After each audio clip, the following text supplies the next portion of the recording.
presents The Adventures of Ellery Queen.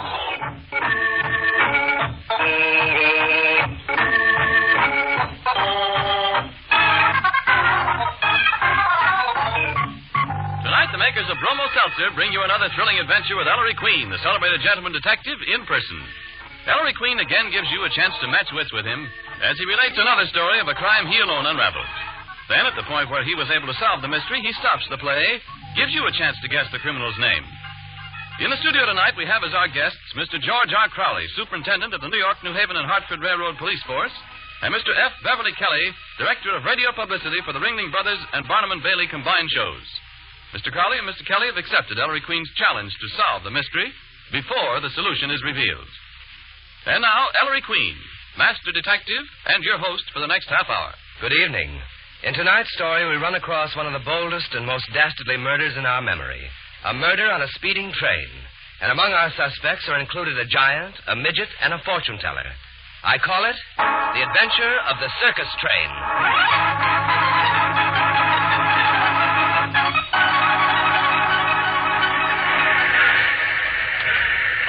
I'm sure glad this Chicago case is wrapped up, Inspector. Yes, Bailey, it'll be good to get back to New York. Ellery, can I take it? Yes, Dad. Ever know Ellery to forget anything? Here's our Pullman. Oh, who's this? I'm the station master. May I see your ticket? Oh, what's wrong? What's up? Sorry, Mr. Queen. The Army's requisitioned all available space on this train. Your reservations are canceled. Oh, How about the next train, Station Master? Well, the earliest accommodations available are on the special section of the 11:59 tonight, Mr. Queen. It has 3 compartments left. We'll take them. I'd better tell you about it first, sir. That section's carrying Marco's Mammoth Show, the Midwest circus outfit. Oh, that'll be fun. You mean we have to travel with tigers and elephants and get sawdust in our hair? Not quite, miss. Your accommodations would be in the end car. It's an all-compartment car with a small lounge and bar at the rear. Mr. Marco himself travels in that car, and his business manager, John Brady. Well, we certainly don't object to traveling with Mr. Marco and Mr. Brady, Station Master. But they're not the only ones in that car, sir. Look, if I got to double up with a talking snake, I'll walk in the car. Who are the others? Well, there's Goliath. He's 8 foot tall. Goliath, the circus giant? Yes, miss. Then there's Captain Pinky. He's a midget. And Madame Zara. She's the circus fortune teller.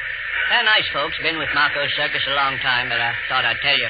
Ever since I was a kid, I've had a yen to travel with a circus. What do you say? Well, we don't mind one bit, Station Master. Okay, Mr. Queen, I'll fix it. Ought to be an interesting trip.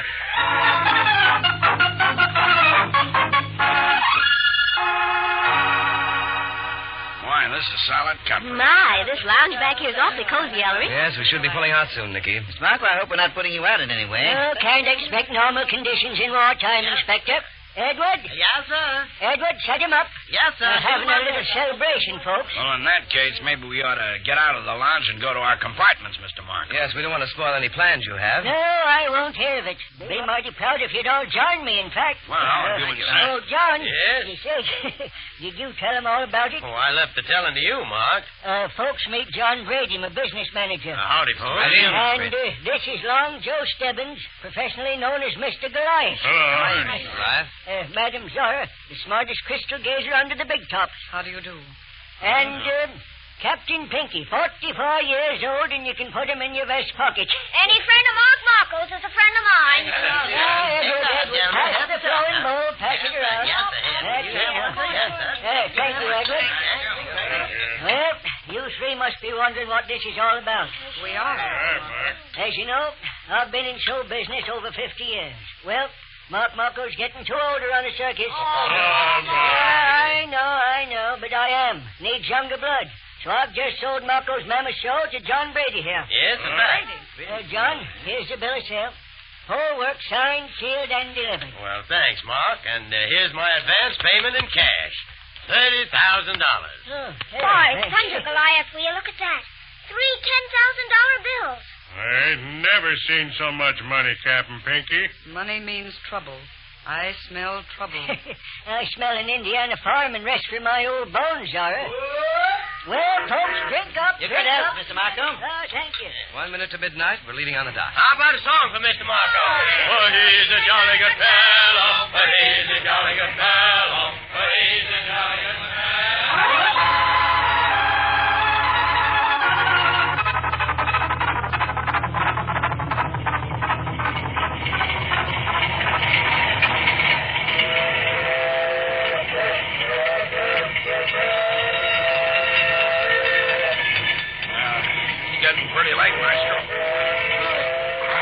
how's about we hit the hazy wazy? I suppose we may as well, Sergeant. What's bothering you, Ellery? Why do you want to come out here in the front platform of the car? To clear my head, Dad.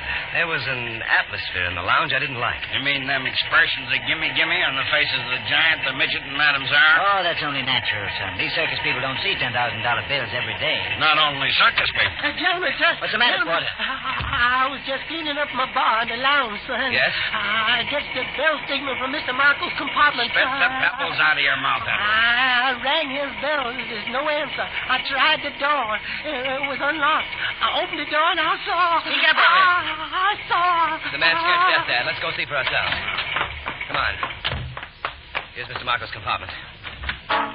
Dad, look. Marco. His head. Bashed in. Murder.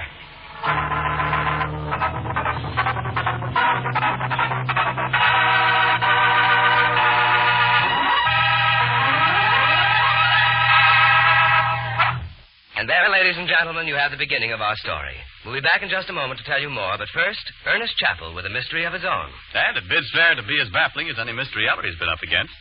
By the way, folks, what's your batting average? Mrs. Neely Jarvie of Lakewood, Ohio, is frank to admit that she and her family haven't piled up a very imposing score of correct deductions, but she says they still get a big kick out of trying to decide who done it. Good for you, Mrs. Jarvie. That's what we like to hear. And here's something else we like to hear. But suppose I let you folks have it in Mrs. Jarvie's own words. She writes, "We're never without Bromo Seltzer in our home. And not long ago, when I became a volunteer nurse at our local hospital, I had just one more reason to be grateful for Bromo Seltzer's quick, effective relief. After my first evening of routine floor work, I came home with my nerves on edge and a bad headache, brought on by nervous excitement. Well, as soon as I got in the house, I took a Bromo Seltzer. And oh, what relief. I'm not so nervous and excited about my volunteer work as I was at first, but I know that I can rely on Bromo Seltzer whenever I have a common sick headache like that again." Well, now, there you have a mighty fine piece of advice from a lady who ought to know. So the next time you have a common sick headache, try Bromo Seltzer. I bet you'll feel the same as Mrs. Jarvie about it. And say, we'd like to hear from all of you about your Bromo Seltzer experiences. Just send your letters to Ellery Queen, care of the station to which you are listening.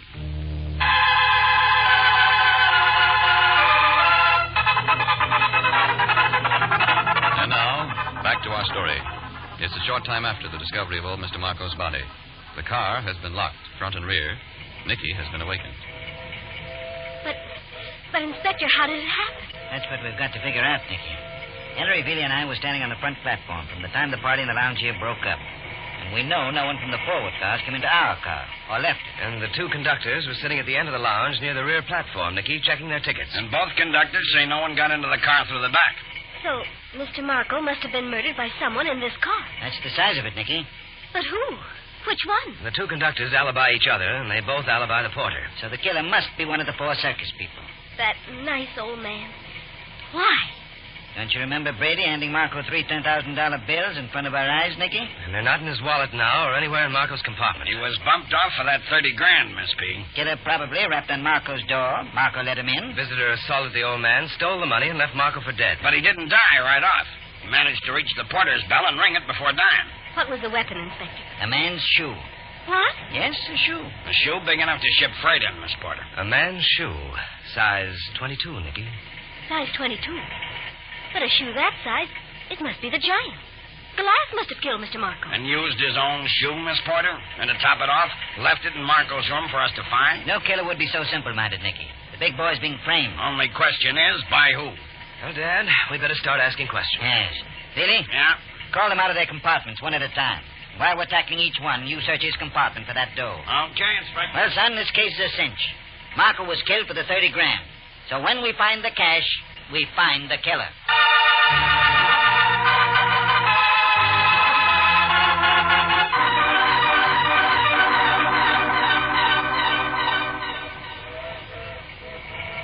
Oh, Mr. Glad. Sorry the sergeant had to wake you. Oh, what time is it for crime and he's safe? Ellery, he's hobbling. You'd hobble too, Nicky, if you were wearing only one shoe.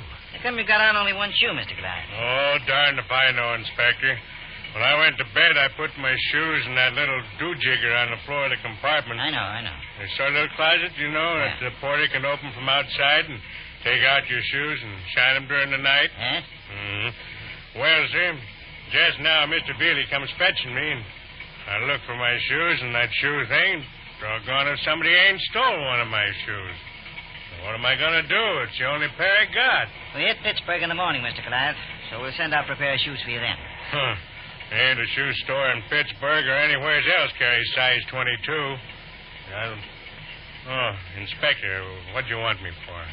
Come into Marco's room, Goliath, and I'll show you. Sure. Ellery, I can't look. Stay out in the corridor, Nicky. Well, where's Mr. Marco, Inspector? What's under that piece of newspaper? Yes? Mm-hmm. Your shoe, Mr. Goliath. Well, I'll be... What's blood doing all over? What's under that blanket? Mr. Marco, he was murdered tonight with your shoe. Murdered? What happened in there? Goliath fainted. Henry, revive this 8-foot he-man. Right, Dad. And Nicky, call John Brady in here.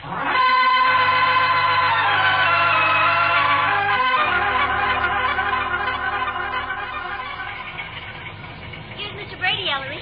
And he's hobbling, too. Somebody stole one of my shoes. From your shoe compartment, Mr. Brady? That's right. I found 2 shoes in it, all right, but one of them's a woman's. Here, look. Hey, what's going on? Hey, Mark, you in there? Just a moment, Mr. Brady. Nicky, is this woman's shoe Mr. Brady just found in the shoe receptacle yours? No, Inspector. It must be Madame Zara. Nicky, you better go fetch the Zara woman. All right. Suppose you go in now, Mr. Brady, and see Mr. Marco. I don't get all this. Marco. Put the blanket back, Ellery. Right, Dad. But who? Why? The $30,000 you handed Marco tonight, Mr. Brady. That's why. Inspector, Madame Zara's hopping mad about her shoe, and I mean hopping. I don't care for jokes, if you please. Mr. Brady, is this your shoe? I just found it in my shoe compartment, and one of mine is gone. Let me see. Yes, Sarah. That's my shoe. Here's yours. Thank you. Why was I awakened in the middle of the night? Has anything happened to Mr. Marco? Why do you ask that, Madame Zara? Yes, of course. Mr. Marco is lying under that blanket. He's dead, isn't he? Yes, Madame Zara. Look. I should have warned him. You knew Marco was going to be knocked off? Before retiring, I looked into my crystal ball. It never lies. I saw an old man lying there dead. Now I realize it was Mr. Marco. An old man with blood on his head. Don't mind her. She always talks like this. You saw this in your crystal ball, you say? With blood on his head. Did you also see Marco's murderer in your magic ball, Madame Zara? No. But I could. Really? If the conditions were right, yes, Mr. Queen. There. Sing murderers in a hunk of glass. Zara, go back to your room. You too, Mr. Brady. Very well, Inspector. Crystal ball. Where's Bealey? Why in the name of Houdini isn't he back with that 30 grand? Haven't you forgotten someone, Inspector? Who, Nicky? Captain Pinky, the midget. Oh, the midget couldn't have done it. He's too tiny. He could have stood on something, Dad, and that big heavy shoe would be a murderous weapon even in the hands of a child. Marco, what's all the excitement about? It's Captain Pinky. Hello. What the devil's going on? Why is everybody rushing around like crazy? It's an unusual trip, Captain Pinky. By the way, anybody swipe your shoes? My shoes? Heck no. What would anybody want with my shoes? What blasted all? What's happened? Mr. Marco's been murdered, Captain. Mr. Marco? Murdered? Murdered?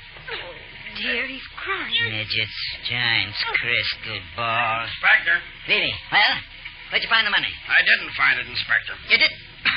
I searched every compartment, no dough. Could you find your head? Where are we now? A half hour out of Fort Wayne, Indiana. At the next stop, wire Pittsburgh to have some detectives waiting for us when we pull in tomorrow morning. And give this car and everybody in it a vacuum cleaning, Bailey. Even if the Pittsburgh boys have to go to New York with us. Very well, sir. Bar. I'll show you how to solve this case, Ellery. Find that money, and you've got Marco's murderer.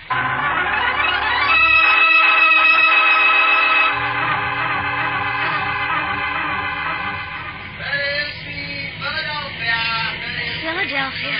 Time's keeping Bailey and those Pittsburgh men. Still searching after 10 hours. That money must be in this car. Dad, I've got it. Where the money is, son? No, I mean the explanation for that shoe mix-up. Huh? Killer wanted a weapon that couldn't be traced to him. So he stole one of Zara's shoes from her receptacle. But realized it was too light as a weapon. So he rifled Brady's shoe receptacle. And then decided he wouldn't use either one's. He'd use Goliath's shoe. That would make a weapon. So he stole Goliath's shoe. And in putting back Mr. Brady's and Madame Zara's... He made a mistake and mixed them up. Inspector Queen. Yes? Oh, Goliath. How much longer do I have to walk around in my socks? I want my shoe. We're checking it for fingerprints, Mr. Goliath. You'll have it back by the time we reach New York. Would you wash the blood off? Sure, Mr. Goliath. Right, Ellie, I made up my mind. I'm arresting Zara. Why Zara, Dad? She knew Marco was dead, the only one who did. How could she have known unless she bumped him off? Well, that is a puzzle, how she knew. Dad, she claims she might see the criminal in her crystal ball. Why not call her bluff? See whom she accuses. That's an idea. Okay, we'll try it. I have a hunch Madame Zara has something up her sleeve, and it isn't a crystal ball.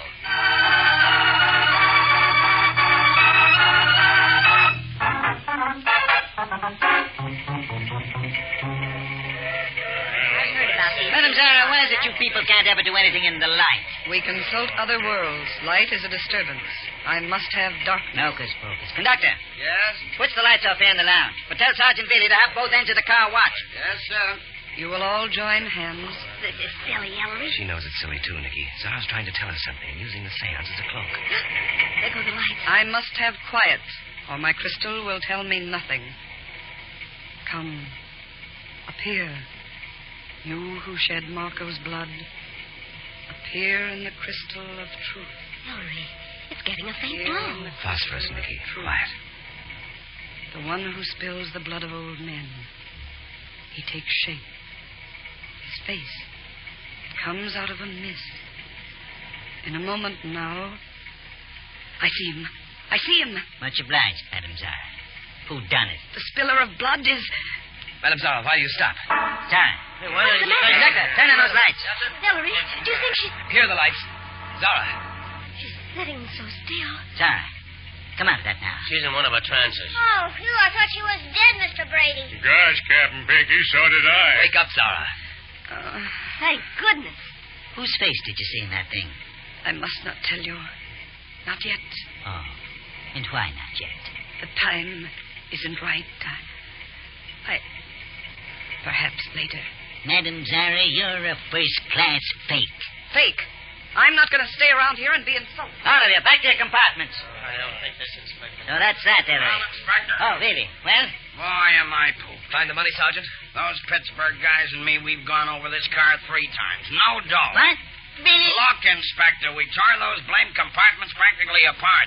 You saw how we searched this lounge, the bar, the porter's pantry, the light fixtures, the radio, the Well, do you want me to go on? How about the people, Sergeant? Yeah, head to toe. Clothes, luggage, cigarettes. We even examined Zara's crystal ball.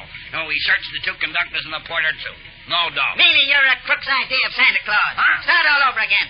I want that $30,000 before we reach New York.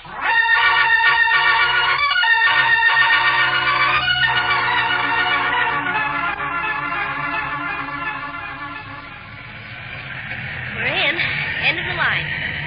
Ellery, where do you suppose that stolen money is? Can't imagine, Nicky. Poor Dad.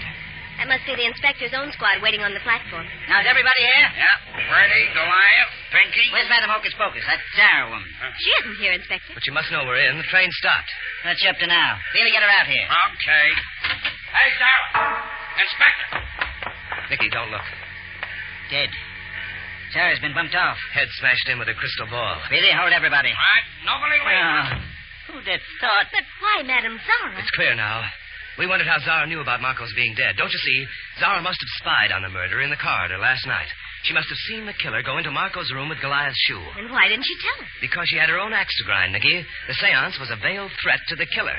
She was warning him she could give him away if she chose. So that he'd split the 30 grand with her. But instead, he split her head open. Wait a minute. Of course. Now I see it all. We've been blind. Ellery. Been destroyed. Thank you very much, Mr. Crowley and Mr. Kelly. In a moment, you'll learn what the correct solution is. But first, the search for an honest man has come to an end in the person of our own Ernest Chappell. Oh, me, what Ellery undoubtedly means is that I'm not going to make a single claim for Bromo Seltzer that isn't absolutely true. I'm not going to tell you that it'll do all your errands and finish your housework for you. But I do say there's just nothing better than Bromo Seltzer for common sick headaches. You know the kind. Pounding head pain, jumpy nerves, upset stomach. Well, Bromo Seltzer fights headache like that 3 ways. You get effective relief. Quickly feel more like your old self. So be prepared. Keep Bromo Seltzer handy where you work as well as at home.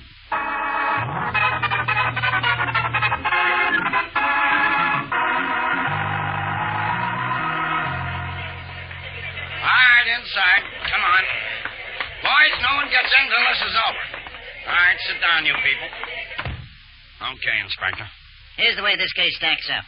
We know the killer wanted a weapon that couldn't be traced to him. So what did he pick? Somebody else's shoe. Mark that. Somebody else's shoe. So whatever shoe or shoes he stole last night belonged to innocent people. Not to the murderer. Makes sense to me, Ellery. Hush, Nicky, I want to follow this. Whose shoes were stolen last night?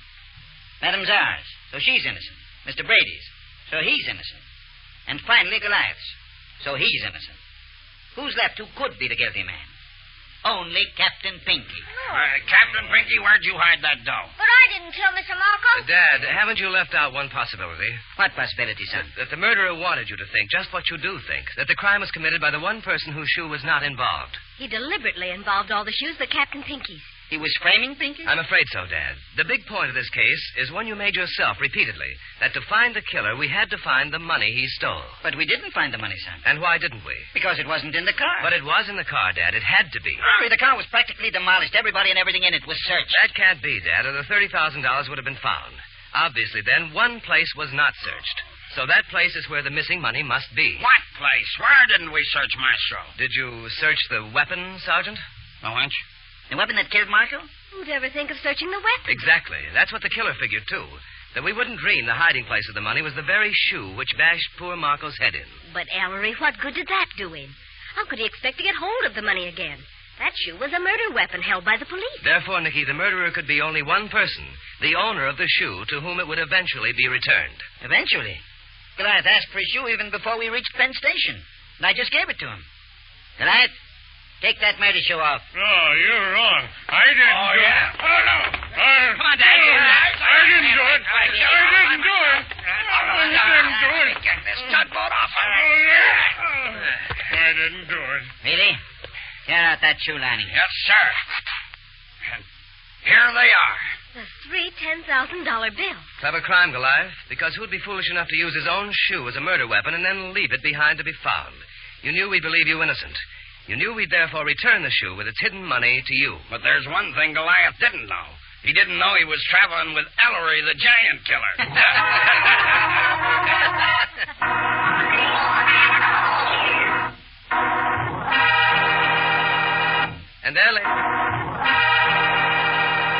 And there, ladies and gentlemen, you have the solution to the mystery. I want to thank Mr. George R. Crowley and Mr. F. Beverly Kelly for appearing as guest armchair detectives this evening. And we have for both Mr. Crowley and Mr. Kelly a personal gift from Bromo Seltzer, an autographed copy of my new mystery novel, There Was an Old Woman, just out this week, and a subscription to Ellery Queen's Mystery Magazine. Oh, Ellery, I certainly enjoyed that story. I bet you can't top it next week. I'll take that bet, Chappie, and I'll tell you what it's about in just a moment. Okay, that gives me time enough to introduce my friend and your friend, the one and only educated train known to man, the talking Bromo Seltzer train. Fight headache 3 ways. Bromo Seltzer, Bromo Seltzer, Bromo Seltzer, Bromo Seltzer, Bromo Seltzer. Yes, you can't beat that for good sense. Fight headache 3 ways with Bromo Seltzer. You see, common sick headaches often affect you 3 ways. Pain in the head, jangling nerves, and upset stomach. But Bromo Seltzer quickly relieves that pain in your head. Bromo Seltzer helps settle jumpy nerves. Bromo Seltzer helps settle upset stomach. You see what I mean? 3-way misery, 3-way relief with Bromo Seltzer. Use it only as directed on the label. For frequent or persistent headaches, see your doctor. For common sick headaches, do as millions of others do. Use tried and true Bromo Seltzer. Fight headache 3 ways. Bromo Seltzer, Bromo Seltzer, Bromo Seltzer, Bromo Seltzer. Well, now, Ellery Millett, how's for next week? You got something nice and cheerful? Very, Chappie. In fact, it's a story about a perfect gentleman. That is, perfect except for one little obsession. Yeah, what's that? He wants to murder his wife. Pleasant guy. So, Chappie, you better listen again next Saturday for the adventure of The Human Weapon.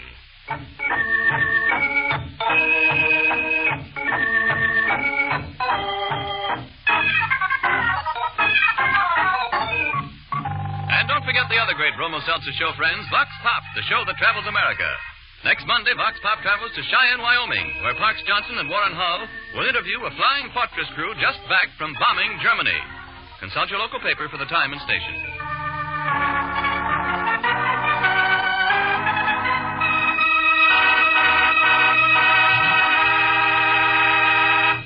Music for The Adventures of Ellery Queen is by Charles Paul. Production is directed by Bruce Cameron. This program came to you from New York. This is the National Broadcasting Company.